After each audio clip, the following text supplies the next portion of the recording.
Hello. The case I chose was case number 4, evictions and foreclosures in the time of COVID.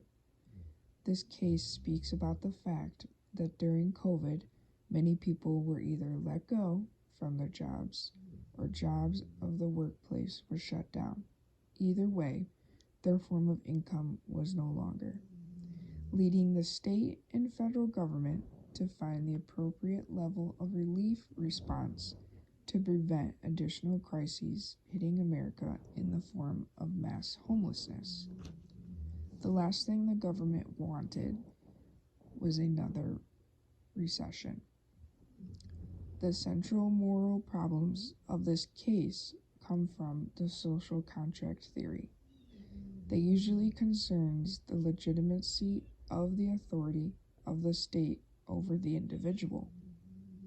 The government is in place to work as the hierarchy over individuals, to make decisions that individuals have to follow. The government makes laws, has executive power to enforce the laws, and judges to arbitrate and settle conflicts in law.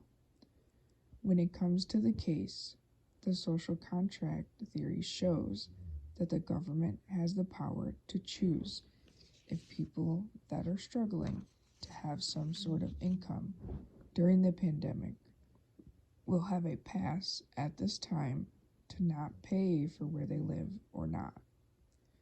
The social contract theory has been entered into by forming a cohesive society governed by law that people must put their faith in the legal system and trust that they will not be done wrong. Now that we have spoken about the fact that during the pandemic, people did not have to pay rent or mortgage, I want to speak about how that affects the landlords. Landlords have complained that the laws in effect have impaired their ability to demand payment from tenants, therefore leaving them without some form of income as well.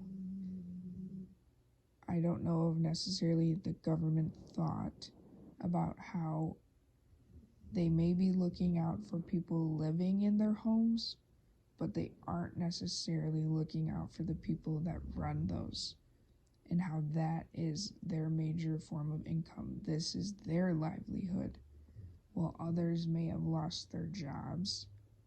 It has a trickling effect when you comply to their abilities and not to others.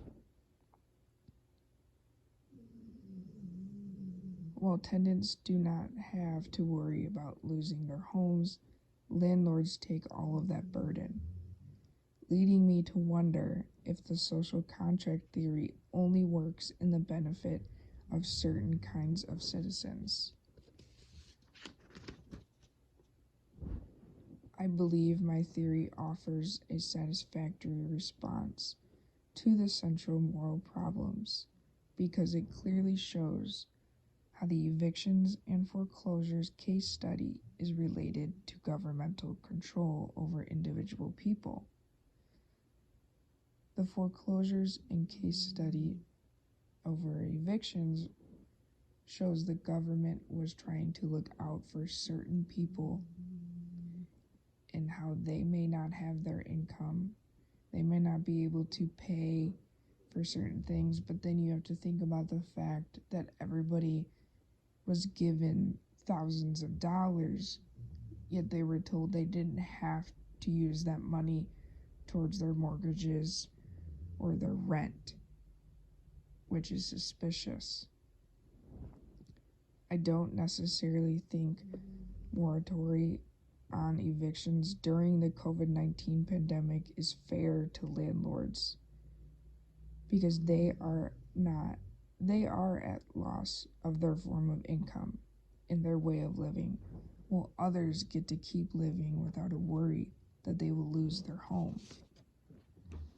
But as stated before, I think the social contract theory only works for some people under the government and not for all, the opposite of what they claim.